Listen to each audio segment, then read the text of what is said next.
Hi everybody, welcome back to Astrology, the astrology of I Am, and this week's Snapshot of the Sky. Well, tell me, how'd you do with the full moon? Last week the full moon was in Scorpio, an intense time, releasing some things, letting go of some unnecessary things that you've been holding on to for too long. I hope you did it successfully. And this week is definitely lighter. So I want you to relax a little. This is the time of the month that we let go and exhale because we've reached the full moon. We've got several days before the new moon, new activity. And so now we just sort of absorb everything that this past few weeks has meant. And we just relax and just let stuff sink in, share where we can, and then it's okay to rest. It's okay to allow yourself time to let whatever's resonating in you just sit in you and move at its own pace until it's ready to do something new or different.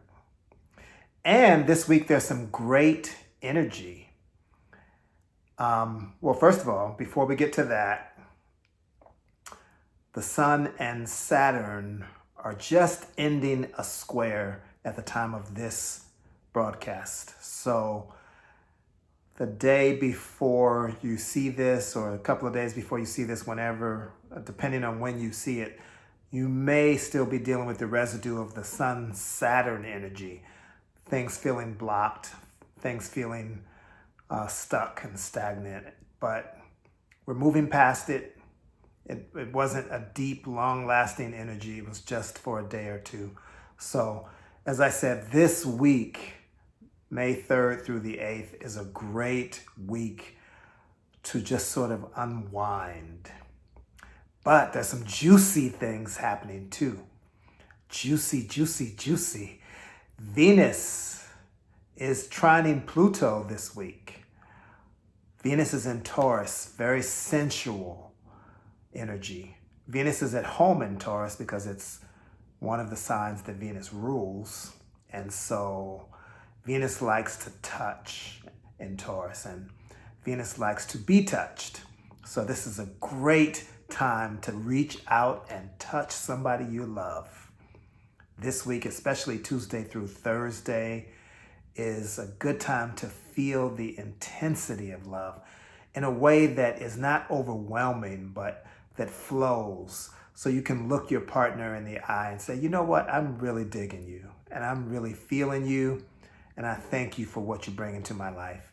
And you can receive that same energy from your partner, who is more than likely going to look you back in your eye and say, I feel the same way. Thank you for reaching out and sharing.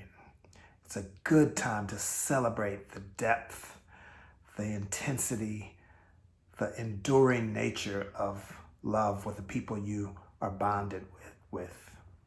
So please take advantage of that because it's just juicy. It's juicy energy. Also this week, Mercury actually today goes into the sign of Gemini, which is its home sign. So Mercury is very comfortable in Gemini, and it wants to play. It wants to have fun. It wants to say intriguing things. It wants to make light of things, and it wants to explore ideas. So coming out of Taurus, it's not so much about negotiating now as it is just talking about things. You know, you might just say to your people that you are close to, hey, let's just talk. Let me see how you're feeling, and I'll tell you how I'm feeling. We don't have to resolve anything. Mercury and Gemini is like, let's just talk. We can resolve things later, but let's just air our thoughts and our feelings and not put anything heavy on it right now. We can agree to disagree if there's something lingering, but we can also know that it's okay to just talk. Just check in, right? And that's a good energy because right after this Venus Pluto trine that I just spoke of, at the end of the week, Venus goes into Gemini also. So Venus in Gemini is a time when love takes on a more playful energy, and love takes on this energy of teasing and flirting. So if you're a flirt, go out and flirt this weekend. Thursday, Friday, Saturday, go out and play and flirt, and it's okay because there's a lot of that energy around, and you're probably going to find somebody who is willing to reciprocate and flirt back with you.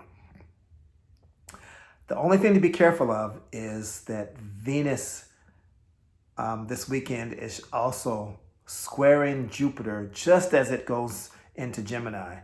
So you don't want to just overindulge in anything. Venus and Jupiter are the greater and lesser benefics in astrology, which simply means that they bring good energy, good feelings, good times. And when they're together and when they're in a squaring aspect, which means there's some tension, you just want to be careful about overindulging. The thing that might come up with Venus and Jupiter in a squaring aspect, an aspect of tension, is you might have to encounter these sort of issues around freedom. You may want to be more free than your partner wants you to be free, or your partner may be wanting to express some aspect of being free that is a little unsettling for you. It's not anything that you have to worry about, because Venus and Jupiter together are always going to bring some lightness and some joy, joviality. Is that a word? Some jovial energy. It's just a matter of going a little bit overboard and needing perspective, because someone may say to you, hey, I'm not comfortable with the way you're going. Or you may say to someone else, hey, that's a little bit too much. Pull back.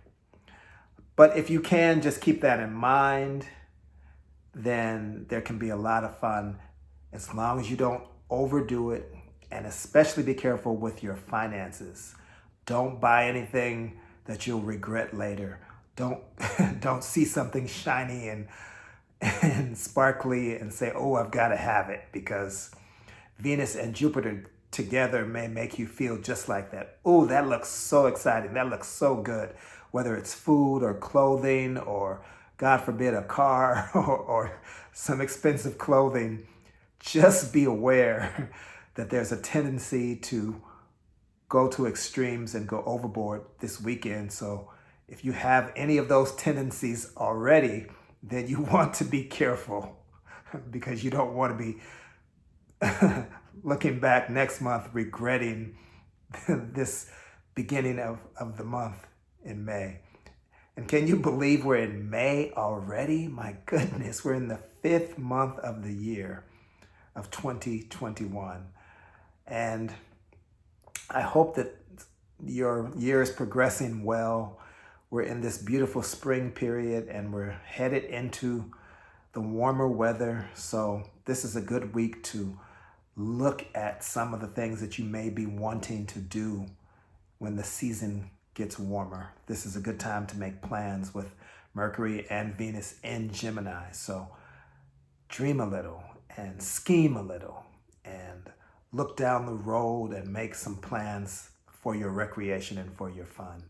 As I said, this is a really easy week after the beginning when we cross that Sun-Saturn issue, but the rest of the week is a good, easy week for us to enjoy ourselves, to come back and unwind and reevaluate whatever happened during the full moon last week, and to get ready for the new moon in Taurus, which is coming on the 11th of May. So take it easy this week. Have a good time. Enjoy yourselves. And if you need a reading, you can always reach us here at Astrologic Astrology. And we're on YouTube. Well, this is YouTube, but we're on Instagram. And our website is astrologicastrology.com. Please like. I've been getting comments that I'm not giving you a call to action. Please like this video. Please subscribe. Please share. please let other people know we're doing our best to be consistent, and we want to grow this community, and we want to continue to share together. So thank you for being here. And as always, we wish you love and peace. And we say goodbye with the word namaste.